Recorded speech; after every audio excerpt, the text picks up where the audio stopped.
अस्सलाम वालेकुम। It's doctor Sana Aslam. I am experience dermatology esthetician cosmetologist, यानी कि माहिर अमराज जिल्द, बाल, नाखून एंड लेज़र स्पेशलिस्ट। आज जो है ना, हम बात करेंगे एक बहुत ही कॉमन प्रॉब्लम है जो मैंने देखा है बहुत ज़्यादा लोग जिससे अफेक्टेड होते हैं। छाइयाँ, पिगमेंटेशन, जिसको हम मिलास्मा, कोलास्मा, फ्रैकल्स, लेंटिजिनीज, छाइयाँ, तिल, दाग धब्बे, निशानात, इनके बारे में बात करेंगे कि कैसे इसका ट्रीटमेंट कैसे किया जाता है, कितना ड्यूरेशन लग जाता है, बनने की वजह क्या होती है। तो सबसे पहले तो हम देखते हैं कि ये जो होती है ना, सारी एक ही टाइप की आ जाती है। पिगमेंटेशन को ऑलमोस्ट हम एक ही तरह से ट्रीट करते हैं। जो छोटे छोटे स्पॉट्स होते हैं उनको हम अपनी उसमें कहते हैं फ्रैकल्स, या फिर जो उभरे हुए हैं उसको लेंटिजिनीज, ठीक है। आप लोग उसको तिल वगैरह कह देते हो, या कुछ लोग फ्रैकल्स भी कह देते हैं। अब छाइयाँ बेसिकली मिलाजमा या कोलाजमा क्या होता है कि आपके पास ब्लैक कलर के, ब्राउन कलर के, या अपनी स्किन से डार्क टोन के पैचेस बने हुए होते हैं। यानी बड़ा सा ना एरिया होता है, ठीक है, बड़ा सा एरिया होता है जिसका बॉर्डर इतना क्लियर नहीं होता। तो दी ज़्यादा छाइयाँ जो इकट्ठा एक गुच्छा सा बड़ा सा मतलब एरिया भरा हुआ होगा।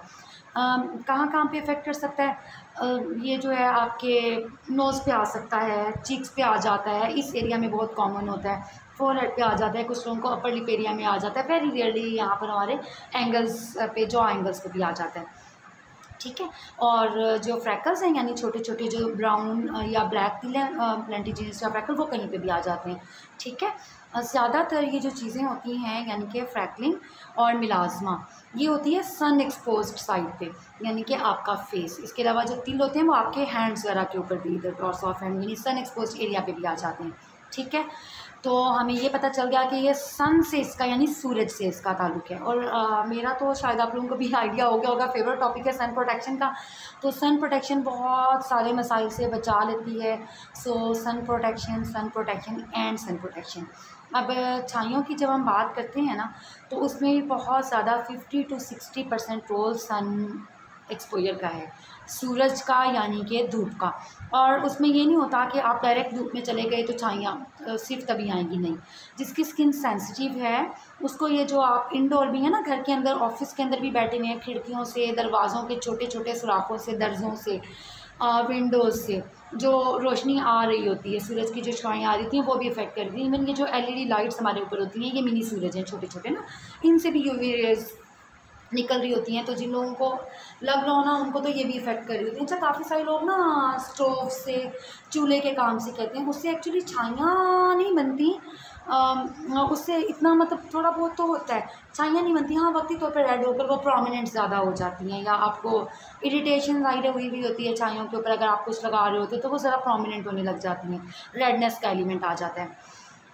सन एक्सपोजर एक बहुत बड़ा फैक्टर है। इसके अलावा ये ना 80 to 85%, 85 to 90% बल्कि आप कर लें, फीमेल्स में होती हैं, ख़वातीन में पाई जाती हैं। यानी कि अगर छाइयों के हम 10 मरीज़ देखें, उसमें से 8 से 9 फीमेल्स होंगी। हाँ, 5 to 10% मेल्स भी छाइयों के मरीज़ होते हैं। ये नहीं है कि ये सिर्फ ख़वातीन का मसला है, मेल्स में भी आ सकती हैं, क्योंकि सन एक्सपोजर तो दोनों का होता है। अब फिर एक फैक्टर जो हमारे यहाँ बहुत ज़्यादा कॉमन पाया जाता है हमारे एशियन पॉपुलेशन में, स्पेशली पाकिस्तान में, हमारे एरियाज़ में, लोगों ने खुद बनाई हुई होती हैं। एक तो सूरज बहुत ज़्यादा है, रेडिएशन बहुत ज़्यादा है, ऊपर से सब स्टैंडर्ड प्रोडक्ट्स। ये जो गलत कॉन्सेप्ट है डे क्रीम्स और नाइट क्रीम्स का, यानी जो देखिए ना, जो ये स्किन है हमारी, जो अल्लाह मियाँ ने दे दी है ना, चमड़ा जो आपको अल्लाह पाक ने दे दिया है, वो दे दिए, जो जिल्द दे दी है वो दे दी है, उससे हम कैसे फ़ाइट कर सकते हैं, कैसे उसे चेंज कर सकते हैं। और अल्लाह मियाँ ने तो हर कॉम्प्लेक्शन बनाया है, सांवला भी बनाया है, डार्क भी बनाया है, वाइट भी बनाया है, हर तरह का बनाया है ना। तो जो आपको अल्लाह पाक ने दे दिया, आप जो मर्ज़ी कर लो, उसको आप ओरिजिनल को चेंज नहीं कर सकते। इवन वाइटनिंग इंजेक्शन लगा कर भी कुछ अरसे के लिए हो जाएगा, लेकिन आप ये कहो कि फॉर लाइफ आपका हो जाएगा वाइट, इट्स इम्पॉसिबल। उसके लिए भी मेंटेनेंस थेरेपी, और वो ओरिजिनल वाली बात नहीं होती, ठीक है। तो ये जो क्रीम्स हम लगाते हैं गोरा होने के लालच में, जो टीवी पे इश्तहारात आते हैं, सब स्टैंडर्ड प्रोडक्ट्स जो आप लोग लगाते हो स्टोर से लेकर, these play a very major role in the मिलाजमा, यानी कि छाइयों में। और इनसे ना छोटी छोटी जिल्द एकदम ना आपको वाइट लगती है वक्ती तौर पे, उसके बाद वो पतली होना शुरू हो जाती है, रगें उभरने लग जाती हैं, फिर उस पर तिल, दाने, दाग धब्बे, छाइयाँ, हर चीज़ ज़्यादा होने लग जाती है। अब ख़वातीन आकर क्या कंप्लेन करती हैं कि हम क्रीम लगाते हैं, हमारा चेहरा ठीक हो जाता है। हम तो छोड़ ही नहीं सकते, ये छोड़ें तो चेहरा बहुत बुरा हो जाता है। आप क्यों आदी करें अपनी जल्द को इन चीज़ों का जो आपके लिए डेंजरस हैं, और वो आपका कोलाजन तबाह करें और ऐसा तबाह करें कि वापस बनेगा भी नहीं। So get rid of this sub standard beauty products, kindly get rid of this things, ठीक है। अच्छा, अब मैंने जैसा कि आपको बता दिया कि फ़ीमेल्स में ज़्यादा आएंगी, 5 to 10% मेल में होंगी, 85 to 90% फीमेल में होंगी। सन एक्सपोजर का 50 से 60% लोगों में इसमें रोल होगा। अब फीमेल में ज़्यादा क्यों होती हैं?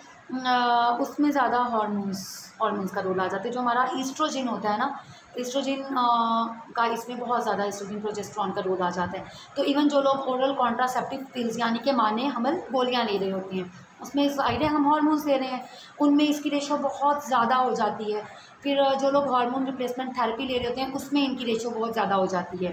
तो एक तो फीमेल के वैसे नॉर्मल हार्मोन, ऊपर से जो पिल्स ले रहे हैं, प्रेगनेंसी में भी यही कि हार्मोन ईस्ट्रोजन वाला ज़्यादा हो जाता है, जस्ट लाइक द पिल्स। जैसे आप पिल्स दे रहे हो हार्मोन ज़्यादा हो रहा है, प्रेगनेंसी हार्मोन ज़्यादा हो रहा है, तो आपकी छाइयाँ वाला ज़्यादा पेयर होने लग जाती हैं। अच्छा, फिर प्रेगनेंसी में ना इस चीज़ के साथ, और ख़वातीन में एक रीज़न आ जाती है आयरन डेफिशिएंसी की। ज़ाहिर है कि ब्रीडिंग ख़वातीन में तो होती है, ऑब्वियसली पीरियड्स रहेंगे, इस तरह से न्यूट्रिशन इतना अच्छा नहीं होता। फिर अक्सर लोग डाइट वगैरह भी कर रहे होते हैं, अपने आप को ख़वातीन ने इग्नोर किया हुआ होता है, तो उनमें nutritional deficiency specially the iron और एंटीऑक्सीडेंट्स वो एक मेजर रोल प्ले करती हैं, ठीक है। तो ख़वातीन, एक उनकी जेंडर आ गई, दूसरा हार्मोन्स आ गए, तीसरा सन एक्सपोजर आ गया, चौथा उनके अंदर न्यूट्रिशनल डेफिशिएंसीज आ गई, पाँचवा जो काम में कबाड़ा के हुए ई क्रीम्स लगा कि जो अल्लाह मियाँ ने अच्छा खासा आपको बनाया हुआ है, उसको आप मतलब लालच है ना, न्यूट्रल लाइन से चले गए, आगे चले गए, तो वो बस फिर गए। ओरिजिनल चीज़ नहीं बनती, क्रीम से चेहरा ख़राब कर देती हैं। लेज़र्स करवाओगे, पील्स करवाओगे, प्रोसीजर्स करवाओगे, मेडिसिन लगाओगे, सैकड़ों का इलाज आपका हज़ारों लाखों में चला जाएगा, फिर भी वो बात मुश्किल हो जाती है। तो आप जो अब तक कर चुके आइंदा के लिए तौबा करें, स्टैंडर्ड प्रोडक्ट्स यूज़ करें। अब हमने इनसे जो है ना बचना कैसे है? डाइट अपना अच्छा रखना, ज़हनी टेंशन से, स्ट्रेस से भी हो जाती हैं। ज़हनी टेंशन से बचना है, सन ब्लॉक्स लगाने हैं। इसमें ना फिर एक्चुअली होता क्या है कि स्किन के अंदर पिगमेंट पैदा करने के सेल होते हैं, मेलानोसाइट्स, वो पैदा करते हैं काला रंग, जिसको कहते हैं मेलानिन, ठीक है। मेलानिन की आगे टाइप्स होती हैं, उस पर फिर कभी बात करेंगे।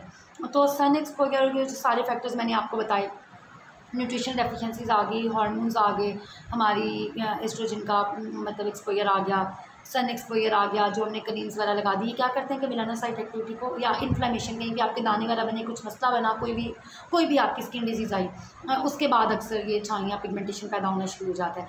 उससे ये होता है कि हमारे मेलानोसाइट्स एक्टिव हो जाते हैं। जब वो एक्टिव होते हैं, वो कहते हैं हमने ज़्यादा काम करना है, वो ज़्यादा से ज़्यादा मेलानिन बनाने लग जाते हैं। सनरेज़ का भी ये होता है कि वो आती है, आकर डैमेज करती है स्किन को, तो स्किन कहती है कि मुझे ब्लैक कलर पैदा करना चाहिए, ब्लैक या ब्राउन, ताकि मैं सनरेज़ के अगेंस्ट फाइट कर सकूँ ना। तो वो एक प्रोटेक्टिव मैकेनिज्म होता है। जब वो होता है तो उससे फिर मेलानिन ज़्यादा पैदा होता है, मेलानिन ज़्यादा पैदा होगा, चेहरा काला होने लग जाएगा, ठीक है। तो अब एक चीज़ आप समझ गए होंगे अब तक, यानी कि आपने अगर छाइयों से बचना है, उसका इलाज मुमकिन ही नहीं है, एब्सोल्युटली इम्पॉसिबल टू ट्रीट, चाहे मैं आपको करोड़ों अरबों रुपए का ट्रीटमेंट बता दूँ, अगर आप सन प्रोटेक्शन नहीं करेंगे। एक चीज़ जिस पे कोई आपकी कॉस्ट नहीं है, सन प्रोटेक्शन। जैसे ये हमारे पास होता है, आप ये फैब्रिक मैंने 2 लेयर्स में बनाया है, फैब्रिक मास्क बनाए, इसके ऊपर भी 2-3 लेयर्स करके आप वेल करें, और सन ब्लॉक अपनी स्किन टाइप के according after recommendation from authentic dermatologist, FCPS, MCPS, MD dermatology या diploma of dermatology degree complete हो, उनसे आप ट्रीटमेंट करवाएं, ठीक है। अच्छा जी, उसके बाद अब हम आ जाते हैं कि जैसे कोई फैक्टर्स हैं, एक्सटर्नल फैक्टर्स हैं, आपको ये लाबला लगा रहे थे, उनको बंद कर दीजिए।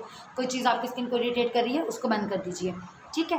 ये डे क्रीम, नाइट क्रीम बंद कर दें, मेडिकेटेड स्किन के डॉक्टर की तजवीज़ करवा के दवा आप नहीं करेंगे। ये देख लिया कि मेरी फ्रेंड को फ्लां सूट कर गई है, तो मैं भी कर लूँ, चाहे वो स्किन के डॉक्टर ने क्यों ना दी हो। आपने नहीं करनी जब तक आप खुद कंसल्टेशन नहीं लेंगे, अपनी स्किन के साथ प्ले नहीं करना, क्योंकि आपका फेस आपका रिप्रेजेंटेटिव होता है। पूरी ज़िंदगी आपने लोगों को फेस करना होता है, खासतौर पे बच्चों के तो शादी के और बहुत सारे मसाइल आ जाते हैं, सोशल इशूज़ आ जाते हैं, हमारे यहाँ स्टिग्मा बना दिया जाता है हर चीज़ को, तो ऐसे नहीं करना, ठीक है। आपने फ़ौरन ये क्रीमों वगैरह से जान छुड़ानी है, सन प्रोटेक्शन करना है, डाइट अपनी अच्छी रखनी है, एंटीऑक्सीडेंट्स लेने हैं।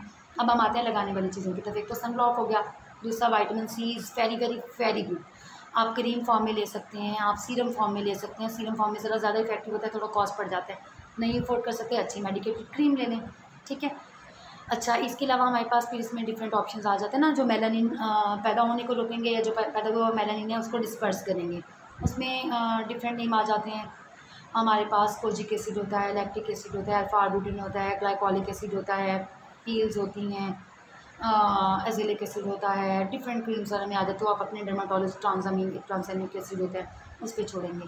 हम उसमें खाने की कुछ अद्वियात देते हैं, कुछ लगाने की देते हैं, कुछ पील्स की तरफ जाते हैं, कभी कभार हम लेज़र्स वगैरह की तरफ जाते हैं। ठीक है, प्रेगनेंसी है तो प्रेगनेंसी में आप अपनी डाइट अच्छी रखें, पोस्ट प्रेगनेंसी डाइट अच्छी रखें, स्ट्रेस से बचें, धूप से बचें। प्रेगनेंसी में vitamin C is very safe. Vitamin C आप इस्तेमाल करें, साथ में सनब्लॉक तो सब लोगों ने करना चाहिए कि सब लोगों ने, मर्द ख़वातीन हर किसी ने, हर एज के लोगों ने, बाकी हर किसी ने अपनी अपनी प्रोडक्ट्स करनी है। विटामिन सी कभी कभार किसी को एक्ने कर देता है, करे तो वो निकोटिनामाइड ले सकता है। विटामिन सी भी बहुत सेफ़ है प्रेगनेंसी में। बाकी जो ऑप्शंस हैं वो आपका डर्माटोलॉजिस्ट डिसाइड करेगा according to your skin type. It's treatable. अमूमन 6 से 8 माह का ट्रीटमेंट होता है। 1.5 से 2 माह के बाद बहुत अच्छा फ़र्क नज़र आना शुरू हो जाता है। उस ट्रीटमेंट को हम चलाते हैं 6 माह तक। उसके बाद हम मेंटेनेंस थेरेपी की तरफ चले जाते हैं, यानी पीछा नहीं छोड़ना। सन प्रोटेक्शन पूरी ज़िंदगी, जब तक आप छाइयों से पाक रहना चाहते हैं। बाकी ट्रीटमेंट करके मेंटेनेंस थेरेपी आप चला लें 1-2 साल। ठीक है, सन ब्लॉक तो आपने चलाना ही चलाना है ना, लॉन्ग टर्म चलाना है, जो आपकी स्किन को सूट करेगा उसको। अच्छा, आजकल तो बड़े अच्छे आते हैं, ये जो होता है ना सुबह में क्या लगा कर जाना है, फाउंडेशन मिली हुई होती है उनके अंदर। उसमें भी कुछ होते हैं जो थोड़ा स्किन नॉर्मल स्किन के लिए होते हैं, कुछ होते हैं ऑयली स्किन के लिए, वो थोड़े कॉस्ट ज़्यादा हो जाती है। फाउंडेशन वाले बहुत अच्छे अच्छे सन ब्लॉक अवेलेबल हैं, लोग वो लगा लेते हैं, मतलब ख़वातीन वो लगा सकती हैं जो लगाना चाहें। ठीक है, तो इसको सोच सोच के परेशान होने की ज़रूरत नहीं थी। एक बहुत इंपॉर्टेंट चीज़ जिस तरह सन का बार बार मैं जिक्र करती हूँ, आपने छाइयों का ट्रीटमेंट करवा लिया, आपका कंप्लीट हो गया, आपका चेहरा साफ़ सुथरा हो गया, आप कभी भी ज़िंदगी में दोबारा सन एक्सपोजर लेंगे आपको रीअपीयर हो जाएंगे, even on a single exposure. Worsening या रीअपीयरेंस इज़ द रूल। 1 मिनट का भी एक्सपोजर आपको अपीयर होंगी तो आप कैसे बचोगे? घर में ज़ाहिर निकलना है, सैन में निकलना है, बाहर निकलना है, cap, shaded cap, hat, umbrellas, या फिर ये जिस तरह है ना हमारे ये होते हैं, इससे थोड़ा आप आगे तक करके ये घूंघट बना लें। ठीक है, घूंघट टाइप बना लें, ब्लैक कलर की या डार्क कलर की सूती स्टॉल से आपने जब भी निकलना है घूंघट टाइप करके निकलें। छतरी, हैट, कैप, अम्ब्रेला, वेल्स। ठीक है, और मतलब आपने इस तरह से प्रोटेक्शन करना है, सनब्लॉक आपने अप्लाई करना है, आपने प्रॉपरली इन टाइम स्किन के डॉक्टर से कंसल्ट करना है, एक दूसरे की अद्वियात इस्तेमाल नहीं करनी प्लीज़। ठीक है, इट्स अ ट्रीटेबल थिंग। हाँ, रिकर करता है, रिकरेंस बहुत ज़्यादा होता है क्योंकि प्रोटेक्शन का हमें अच्छे से आइडिया नहीं होता। तो आई होप कि आपको कुछ ना कुछ अवेयरनेस इसके बारे में हो चुकी होगी। Life is very beautiful. ठीक है, इसको आपने अपने लिए माइजरेबल नहीं बनाना, अपने लिए, अपने फेस को, अपनी स्किन को एक स्टिग्मा नहीं बनाना। जिन चीज़ों को हम अच्छे से केयर कर सकते हैं उन चीज़ों को अच्छे से केयर करना है। आयरन आपने अपना पूरा रखना है, अपने माइक्रोन्यूट्रिएंट्स पूरे रखने हैं। जो भी चीज़ काटने पे काली हो जाती है उसमें फौलाद होता है, ग्रीन लीफी वेजिटेबल्स हैं, अल्लाह ताला की नेमत है। बाकी डिटॉक्स ड्रिंक्स पर आ जाते हैं, आप उसको पिएँ, अच्छी चीज़ें, ताज़ा फल, ताज़ा सब्जियाँ, सैलड्स खाएँ। ठीक है, अच्छी खुराक रखें, खुश रहें, साफ़ सुथरे रहें, प्रोटेक्टेड रहें। और सन प्रोटेक्शन ना आपको ना सिर्फ आपको छाइयों से, तिलों से, दाग धब्बों से, एक्ने से बचाएगा, जिल्द को मतलब एजिंग से बचाएगा, या आपको स्किन कैंसर से भी बचाएगा। ठीक है, स्किन कैंसर से भी बचना बहुत ज़रूरी है। तो आपकी सब चीज़ों का अलग सन प्रोटेक्शन करके हो सकता है। इसको आप ना फैलाएँ, सबको फैलाएँ। Sun protection, sun protection, sun protection, and kindly do not use over the counter sub standard products. Even जो टीवी में इश्तहारात आते हैं, डे क्रीम, नाइट क्रीम, और आजकल तो बड़े अजीबोगरीब सीरम भी निकल आए हैं। Please avoid that. Consult the proper doctor. एक consultation will save your face. आपका लाखों का खर्च बच सकता है अगर आप प्रॉपर ऑथेंटिक जिल्द के डॉक्टर से कंसल्ट करें। Don't forget to subscribe my YouTube channel heart and skin. Without gap आप लिखेंगे HEARTANDSKIN, हार्ट एंड स्किन। इसका फेसबुक पेज है heart and skin care clinic Layyah. मेरे अपने नेम से पेजेस हैं, skin specialist doctor Sana Aslam Layyah officials, और एक ग्रुप है skin specialist doctor Sana Aslam. बाकी हमारे क्लिनिक का लोगो आ जाता है heart and skin care clinic Layyah. ठीक है, stay blessed, stay safe, stay beautiful and stay healthy. Thanks, अल्लाह हाफ़िज़।